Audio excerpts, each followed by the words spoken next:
Telugu cinema ఇండస్ట్రీలో star హీరోల హవా ఎక్కువగా కొనసాగుతుందని చెప్పటంలో ఎంత మాత్రం అతిశయోక్తి లేదు. ఎందుకంటే వాళ్ళు చేసే సినిమాల విషయంలో చాలా క్లారిటీగా ఉంటారు. ఇక దానికి తగ్గట్టుగానే వాళ్ళు ఏ దర్శకులతో అయితే సినిమా చేయాలనుకుంటారో వాళ్ళతో సినిమాలు చేస్తూ ఉంటారు. కాబట్టి వాళ్లకు నచ్చిన కథను రెడీ చేయించుకొని మరీ సినిమాలు చేస్తూ ఉంటారు. తద్వారా వాళ్ళు కంఫర్ట్ జోన్లో ఉండటమే కాకుండా సినిమా ఏ రేంజ్లో వస్తుంది, ఎలా తీస్తున్నారు అనేది కూడా వాళ్ళు స్వయంగా పరిశీలిస్తూ ఉంటారు. వీళ్ళు ఇలా చేయటం వల్లే ఇప్పుడున్న స్టార్ హీరోలందరూ భారీ సక్సెస్లను సాధిస్తూ ముందుకు దూసుకెళ్తున్నారు. ఇక ప్రస్తుతం రామ్ చరణ్ లాంటి హీరో గ్లోబల్ స్టార్గా అవతరించాడు. RRR సినిమాతో ఆయనకు ఎనలేని గుర్తింపు అయితే వచ్చింది. అలాంటి సందర్భంలోనే ఆయన ప్రస్తుతం బుచ్చిబాబు డైరెక్షన్లో పెద్ది అనే సినిమా చేస్తున్నాడు. ఈ సినిమాతో ఒక డిఫరెంట్ క్యారెక్టర్ను ట్రై చేస్తున్నట్టుగా తెలుస్తోంది.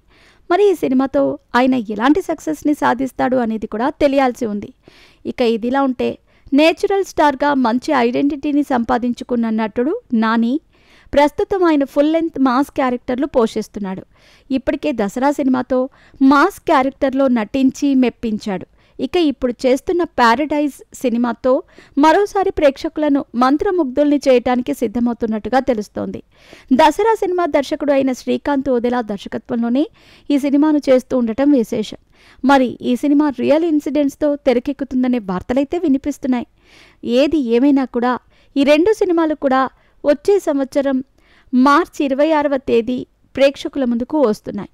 మరి ఈ రెండు సినిమాల్లో ఏ సినిమా సూపర్ సక్సెస్ని సాధిస్తుంది అనే ధోరణిలో ఇప్పటి నుంచే కొన్ని ప్రశ్నలైతే తలెత్తుతున్నాయి.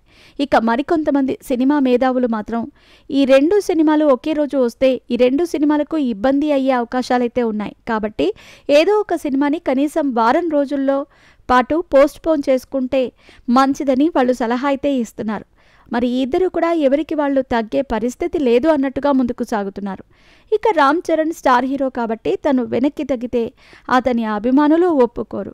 మరి నాని లాంటి మీడియం రేంజ్ హీరో వెనక్కి తగ్గినా పర్లేదు, కానీ ఆయన వల్ల టీం కూడా మేము మా కంటెంట్ను నమ్ముకొని ముందుకు సాగుతున్నాం, కాబట్టి మేము కూడా ఎక్కడ వెనక్కి తగ్గాల్సిన అవసరం అయితే లేదంటూ ముందుకు దూసుకొస్తున్నారు. మరి వీళ్ళిద్దరిలో ఎవరిది పై చేయి అవుతుంది అనేది తెలియాలంటే మాత్రం మరికొద్ది రోజులు వెయిట్ చేయాల్సిందే.